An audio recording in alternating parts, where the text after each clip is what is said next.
अखियों ने खींची कोई और तस्वीर तेरी, रांझिया भूलता है और कोई हीर तेरी। अखियों ने खींची कोई और तस्वीर तेरी, रांझिया भूलता है और कोई हीर तेरी। दर्द की झील का पानी वो क्या पी लिया, जब से तेरा नहीं दिल ना किसी का रहा। من که خیلی نگرانم، هم برای مامان هم برای تو. فشار خون مامانم که هر روز بالا میره. دکتر میگه از استرسه.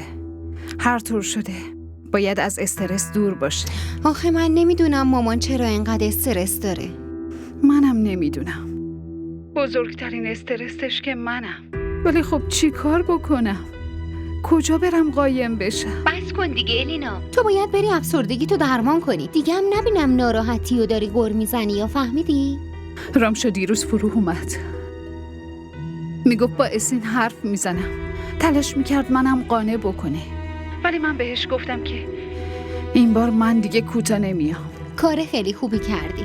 راستی بگو ببینم داداش بهتون زنگ میزنه؟ آره، تقریبا هر روز زنگ میزنه. راستی من کار پیدا کردم. دیگه خیلی راحت میتونم کمکت کنم. تصمیم گرفتم تو رو بیارمت اینجا. این چه حرفیه که میزنی رامشو؟ چطوری مامانو تنها بذارم بیام اونجا؟ من راجع به این فکر نکرده بودم. فکر کنم یکی پایینه، برم ببینم چه خبره. بعدم بهت زنگ میزنم. خب فعلا خداحافظ.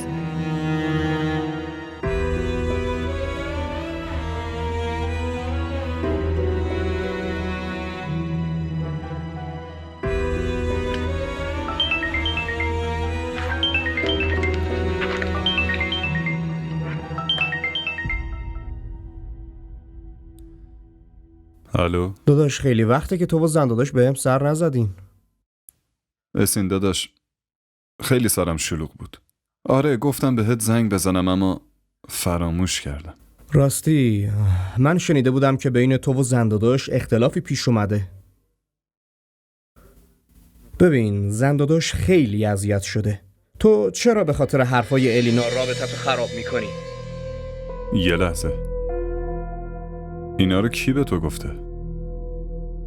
حنا گفت؟ اینجور حرفا کجا پنهون میمونه؟ تو اینو بیخیال که کی بهم گفته. تو اینو بگو با وجود فهمیده بودنت چطور به حرفای زن هیله‌گری مثل الینا گوش میدی؟ اسین به من گوش کن. حنا تو رو فریب داده. الینا خیلی دختر خوبیه داداش. من که خودم از کارا و حیله های حنا خسته شدم. تو نمیتونی حدس بزنی اون چه دختر زیرکیه. داری کاملا اشتباه میکنی. زن داداش حنا خیلی دختر خوبیه و الینا رابطتون رو داره خراب میکنه. اونم به این خاطر که یه زمانی تو ازش خوشت میومد و ازدواج اولش به خاطر تو به هم خورده. میدونی چیه؟ حنا با هم ازدواج کرده فقط به خاطر پول من. اون الان به پول نیاز داره نه من. آره دارم میبینم چقدر بهش پول میدی. منظورت چیه؟ داداش الان منظور رو ولش کن. برو زن داداشو راضی کن. یه زن خوب و صادق گیرت اومده، ارزششو بدون. خداتو شکر کن که دختری مثل الینا گیرت نیومد. فهمیدم. وقتی که حنا تونسته چشمای تو رو کور کنه من چی کار میتونم بکنم؟ این حرفو من راجع به تو هم میتونم بگم که تو دام دختری مثل الینا افتادی و تو به کنار. من از آبجی فروغ متعجبم که با وجود عاقل بودن چطور توسط دختری مثل الینا احمق شده. بسین داری به آبجیم توهین میکنی. ببین شهرزاد، اگه اینجوری فکر میکنی حرف زدنمون بیفایده است. خداحافظ.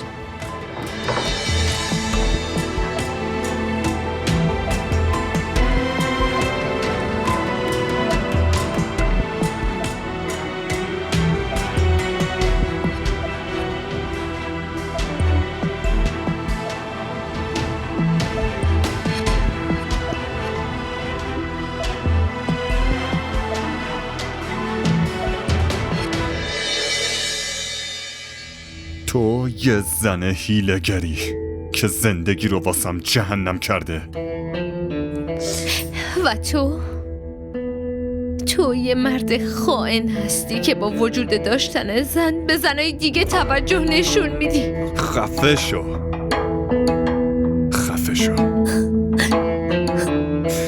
راجع به الینا هر مزخرفی که به اسین گفتی رو میری و راستشو میگی. اون یه دروغگوه.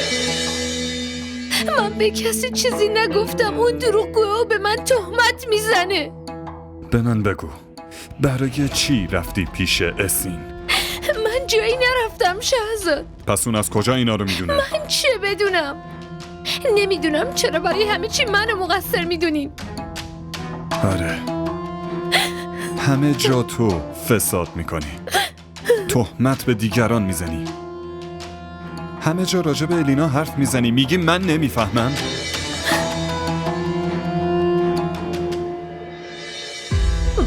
داری همونی میشی که اون میخواد.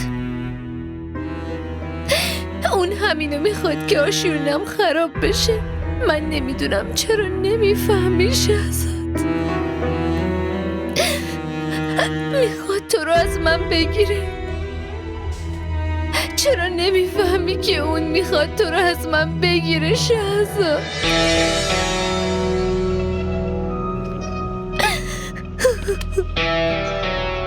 من از این افکار مزخرفت متعجبم. به اون دختر پاک و صادق داری تهمت میزنی. حنا، از خدا بترس.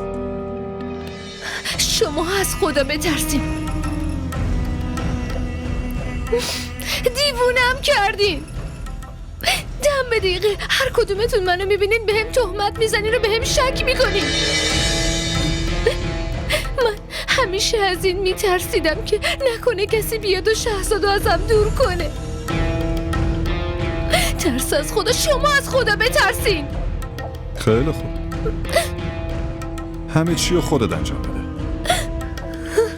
راحت باش، تهمت بزن به دیگران. ببین، من بهت التماس میکنم. میدونم که با حرف زدن بیشتر با تو مغزم منفجر میشه. منم سرم درد میکنه. هر زمان و هر لحظه توی خونه بحث و دعوا. نمیدونم کجا اومدم. کجای این نیاز به جیغ زدن داری؟ آرومم میشه حرف زد. این که سرتم درد میکنه دلیلش خودتی. همش تقصیر منه. من از سنگ ساخته شدم. من اذیت نمیشم. هر ثانیه هر کی میرسه هر چی میخواد به من میگه. حنا، بهتره که رفتارتو عوض کنی. دیگه کافیه شهرزاد. اگه اینقدر از من متنفری پس من خونه مامانم میرم. هر وقت که خیال الینا از سرت بیرون شد اون وقت برمیگردم.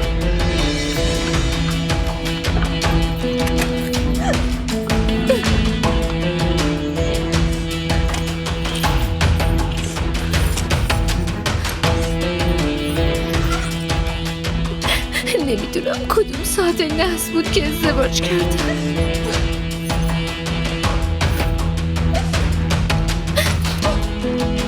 حالا تو هم منو درک نمی کنی. هیچ کی درکم نمی کنه.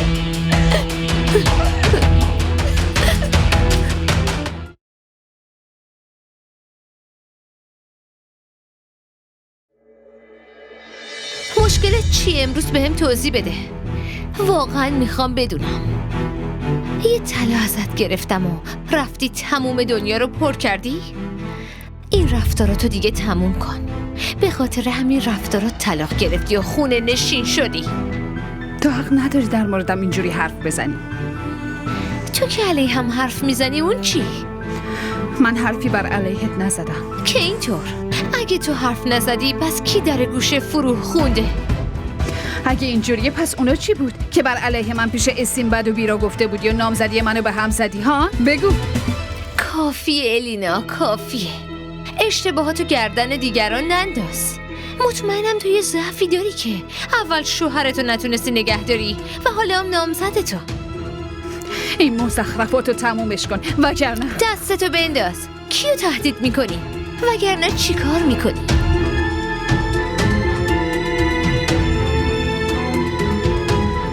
به من گوش کن. میخواستی آبروی منو ببری؟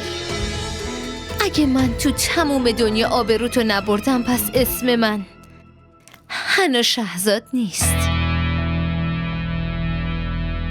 مهمونی واسه همین مراعاتتو میکنم. الان به همین لحظه از خونم برو بیرون. گفتم گم شو. نیاز نیست جیغ بزنی. منم با اینجا موندن وقتمو تلف نمی کنم. مقدمات آبروریزی تو فراهم میکنم.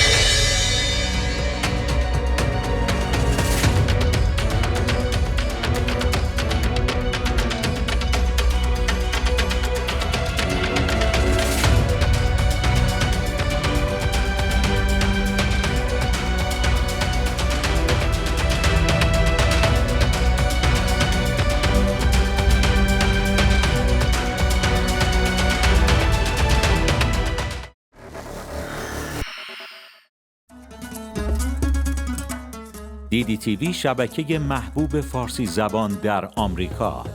سابسکرایب کنید و تمام سریال های مورد علاقه خود را در سراسر دنیا تماشا کنید.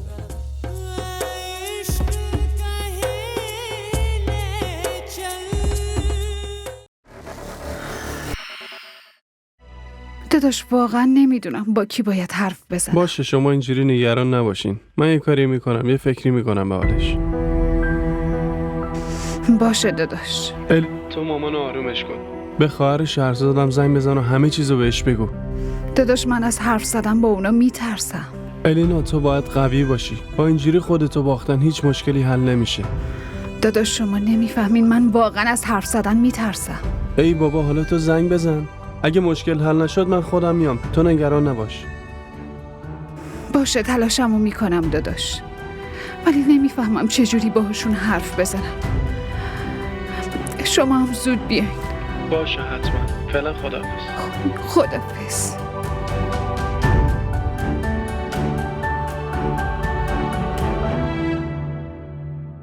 عزیزم امروز به یادم افتادی. کار مهمی باهات دارم، باید ببینمت. عزیزم میدونی که این روزا حسابم خالیه و وقتی اینجوری میشه من توان کاریو ندارم. تو نگران اون نباش، من اونو حلش کردم. تو فقط بیا اینجا. اگه پول پیش به هم برسه پس اونم بهت میرسه. تو فردا بیا همون جایی که قبلا دیدمت.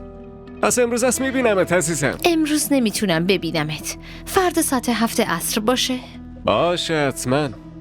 خداحافظ عزیزم.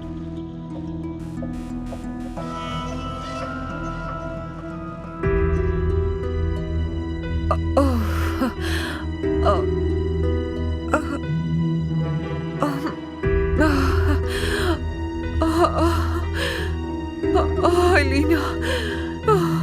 الینا.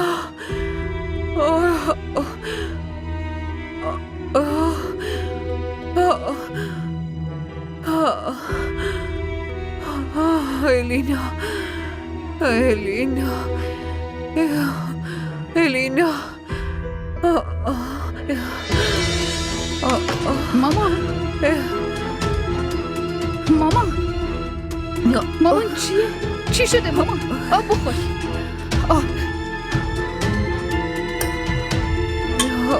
مامان دارم میارم. مامان این آبو بخورید. مامان دهنتون رو بکن. مامان چشماتو باز کن. نه آمبولانس.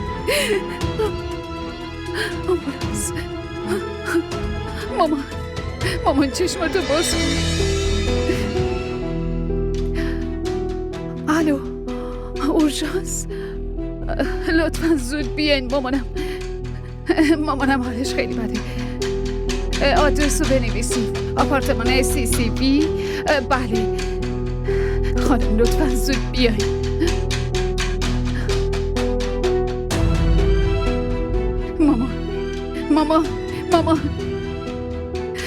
مامان چشماتو باز کن. یهویی چی شد؟ به کی زنگ بزنم؟ آره شهزاد. نه. الو شهزاد. شهزاد زود بیا اینجا لطفا. حال مامانم یهویی بد شده، نمیدونم چی شد.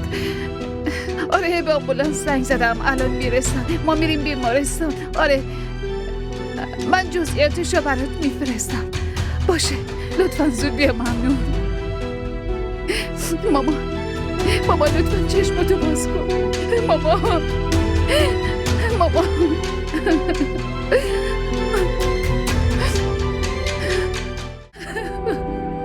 الینا لطفاً گریه نکن. دکتر گفت که خاله کاملا خوب میشه.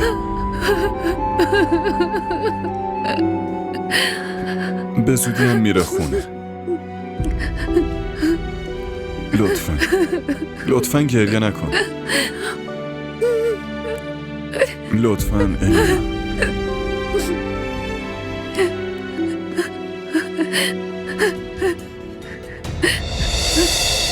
خودت رو کنترل کن لطفاً، به خاطر خاله.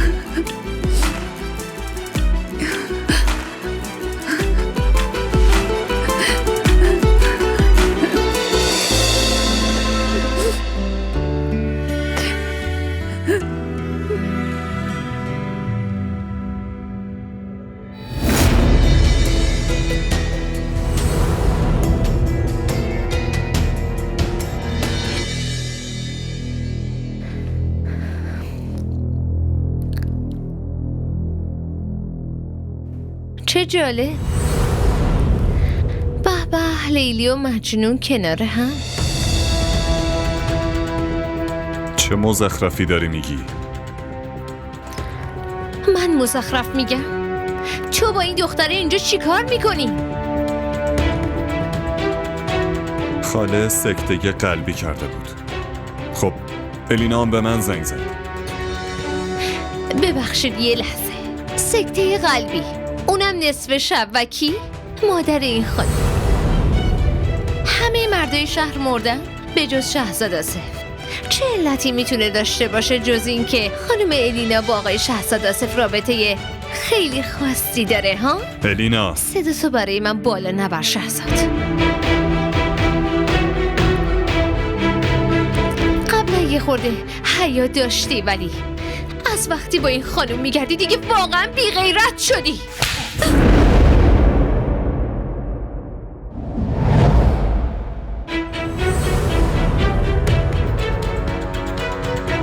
ما را در شبکه‌های اجتماعی دنبال کنید.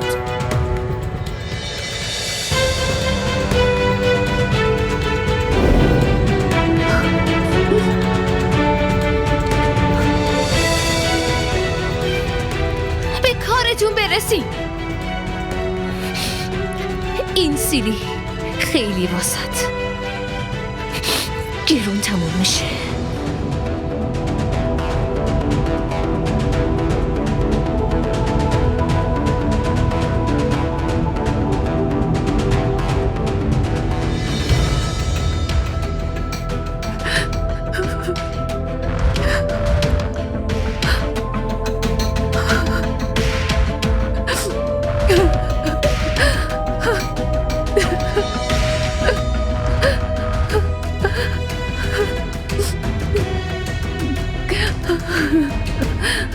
الینا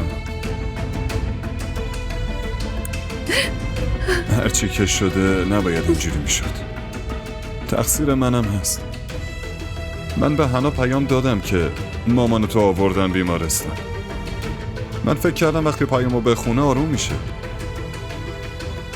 چون من خونه نرم خیلی نگران میشه. اما برعکس اومد و قشقرق بپا کرد. نمیدونم الان چه فکری کردیم. نیازی نیست شرمنده باشی شهزاد. تو اصلا مقصر نیستی. من ذات اونو خوب میشناسم. اما بازم واقعا معذرت میخوام. اصلا اشکالی نداره شهزاد. راستش بهتره برین خونه. از دیشب خسته شدین. من پیش مامان هستم. از دیشبم حالش بهتر شده. من چطوری میتونم شما رو تنها بذارم برم؟ تا الانم که دکتر هیچ اطلاعی نداده. یه بار دکتر بیاد منم خیالم راحت بشه. حتما حالش خوبه.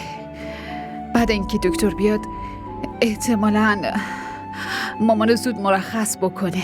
شما نگران نباشی. باشه پس من شما رو میرسونم خونه. خیلی طول نمیکشه. شهزاد چرا متوجه نیستی؟ هنا با عصبانیت رفت. شما باید الان کنار اون باشی تا اینکه دکتر بیاد و مامان مرخص بشه. یه 3-4 ساعتی طول میکشه. شما الکی منتظر نمون. دارم میگم خودم حواسم هست. تو مطمئنی؟ آره. خیلی ممنون شهزاد. خیلی ممنون به خاطر کمکت. الینا لطفا تشکر نکن. این وظیفه‌ام بود. این لطف تو هیچ وقت نمیتونم جبران بکنم. شما فقط با یه تلفنم اومدی و کمکم کردی. تو این دوره زمانه هیچ این کارو نمیکنه برای آدم. شما دارید منو شرمنده میکنید. من وظیفه‌مو انجام دادم. پس حالا من دیگه میرم. ازت ممنونم، واقعا ممنون. पलकें छू के गिरा बिछड़ा यूं आंसू मेरा लम्हा रुक वो गया जिस पल था तू रूबरू धोखा दिल को हुआ लगता था तू बहू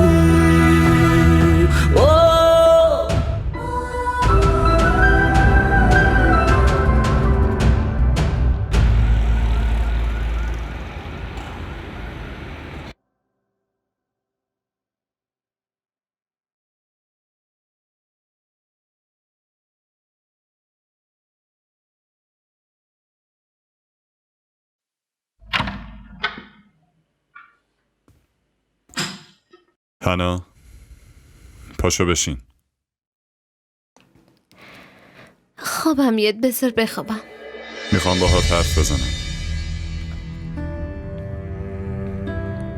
من خوابم میاد، هیچ حرفی هم ندارم. این چه رفتاری بود امروز؟ واقعا چیزی به اسم عقل تو سر تو هست یا نه؟ نه به فکر آبروی خودتی نه به فکر آبروی من. هرچی از دهنت در اومد گفتی. بیمارستان رو گذاشته بودی رو سرت.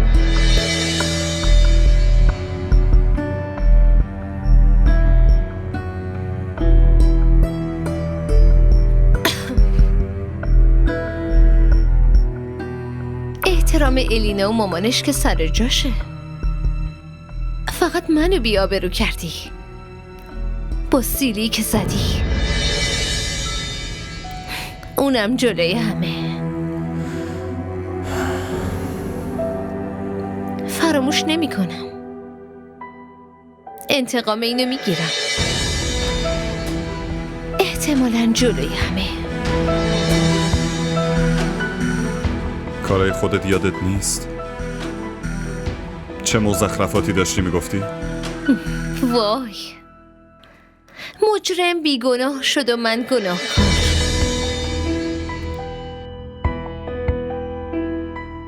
جالبه، آقا رو هنگام ارتکاب جرم مچشونو گرفتم،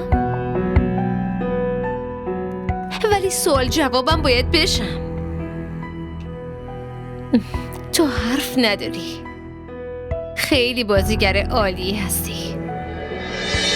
بازم همون حرفای مزخرف و شک‌های بیجا. شک نکنم چی کار کنم؟ مگه کار خوبی کردی؟ فقط اینو به من بگو. توی شهر تموم دوستاش، همه فامیلاشون و آشناهاشون همه مرده بودن.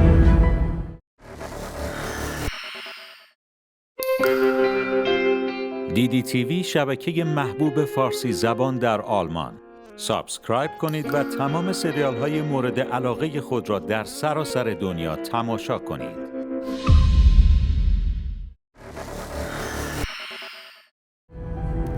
تو رو پیدا کرد واسه زنگ زدن؟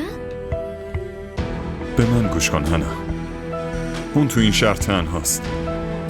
فقط یه خواهر داشت که اونم ازدواج کرد. نصف شب مادرش سکته کرده. احتیاج به کمک داشت. اون فقط از من درخواست کمک کرد. چه نیازی بود انقدر قضیه رو بزرگش کنی؟ قبول ندارم. من نمیتونم قبول کنم که تو این شهر نه دوستی نه آشنا و فامیل نداره. کسی رو نداره جز شهزاد. من خوب میدونم داره تلاش میکنه چی کار کنه. به بهونه های الکی میخواد تو رو نزدیک خودش نگه داره.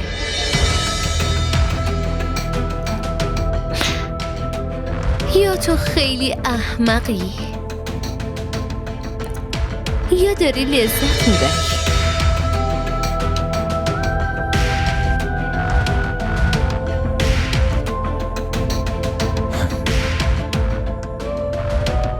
من چرا با تو حرف میزنم؟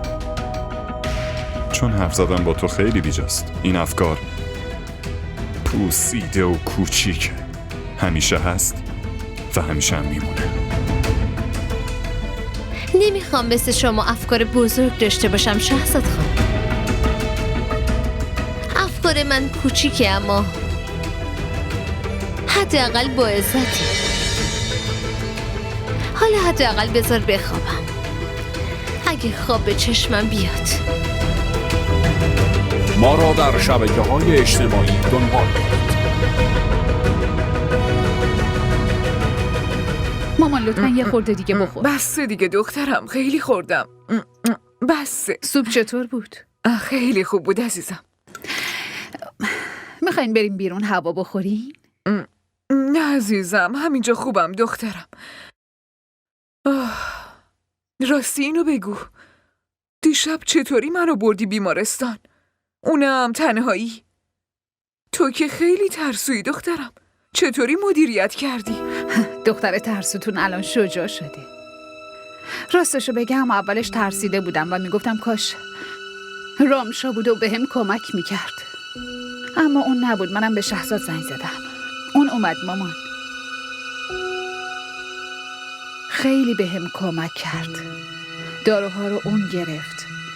همه کارهای بیمارستان رو اون انجام داد. مامان باورت میشه؟ واقعا اگه اون نبود نمیدونم تنهایی چی کار میکردم. اوکی اینطور. شهزاد اومده بود. این که خیلی خوب شد. پسر خیلی خوبیه. وگرنه این روزا کی به درد کسی میخوره؟ آره. اسینم پسر خوبیه دخترم. با تصمیمات عجولانت اونو از دست دادی. بازم راجبش فکر کن.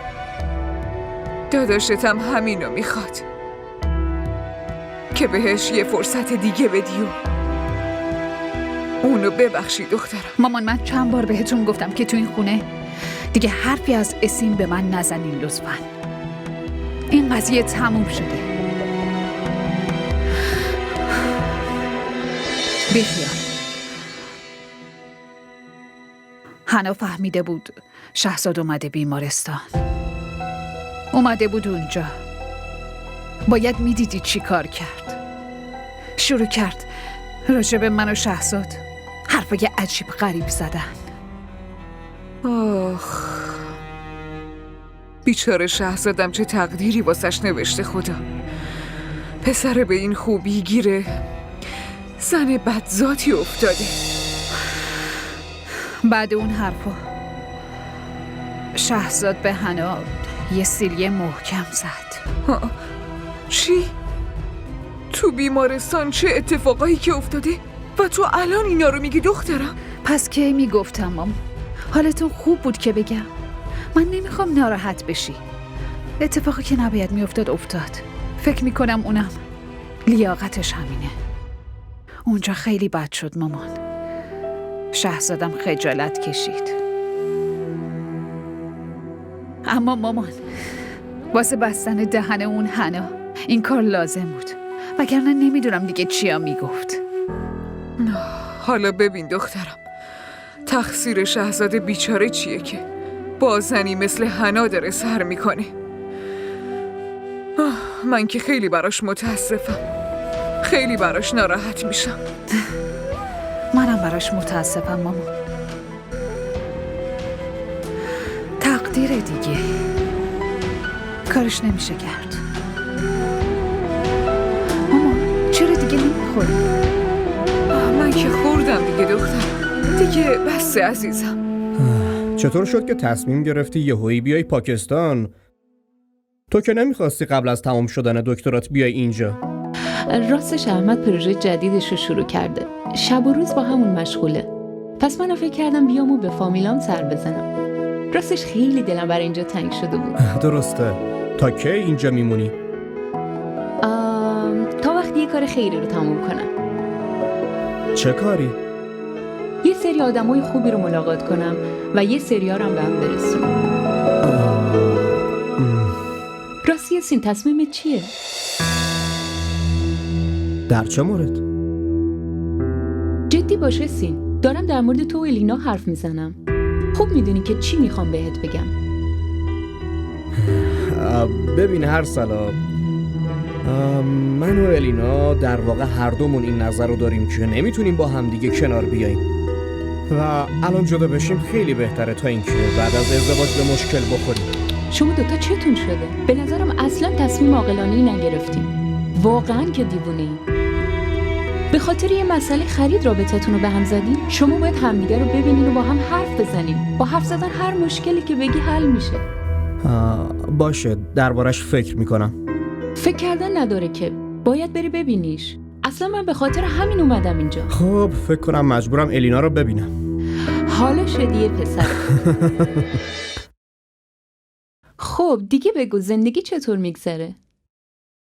اصلا بگو ببینم تو چرا درساتو شروع نمی کنی؟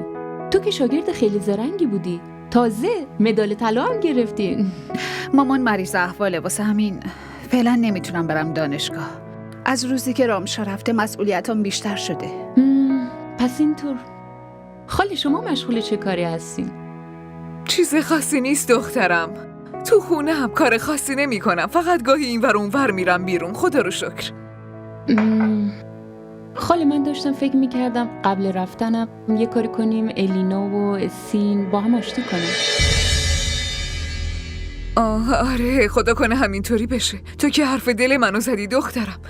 فقط نمیدونم چرا این دوتا این تصمیم بچگانه رو گرفتن. با کسی هم مشورت نکردن. مامان نگفتم تو این خونه راجع به اسین حرف نزنی؟ پس چرا هی تکرار میکنی؟ یکم منطقی باشه لینا. زندگی رو اینقدر سخت نگیر. اسین خیلی پسر خوبیه. من از بچگی میشناسمش. شما فقط یه بار همدیگه رو ببینین، مطمئنم همه چی درست میشه. حالا اینا رو ولش کن. میخوام برم خرید. میای با هم بریم؟ همین الان گفتم حال مامانم خوب نیست. واسه همین نمیشه تنهاش بذارم. نه دخترم اصلا اینطوری نیست. من کاملا خوبم. تو با ارسلا برو. چرا اینجوری میکنی آخه؟ نگران من نباش. من کاملا خوبم. باشه حالا که اینجوریه منم یکم خرید دارم. اگه تو هم کمک کنی برام راحت تر میشه. این عالی شد. پس من فردا ساعت 3 میام دنبالت. راستی عجب چایی دم کردی.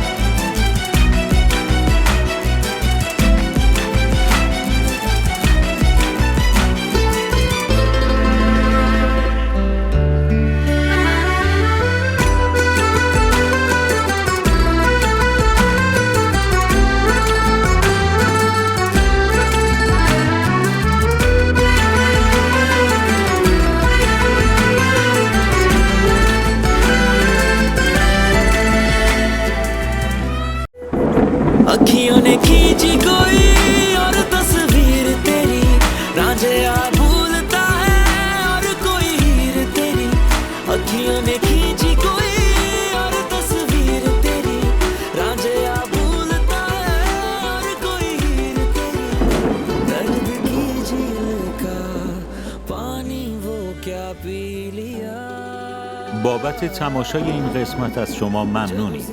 اگر از تماشای آن لذت بردید لطفاً نظرات خود را برای ما بنویسید و این ویدیو را با دوستان خود به اشتراک بگذارید.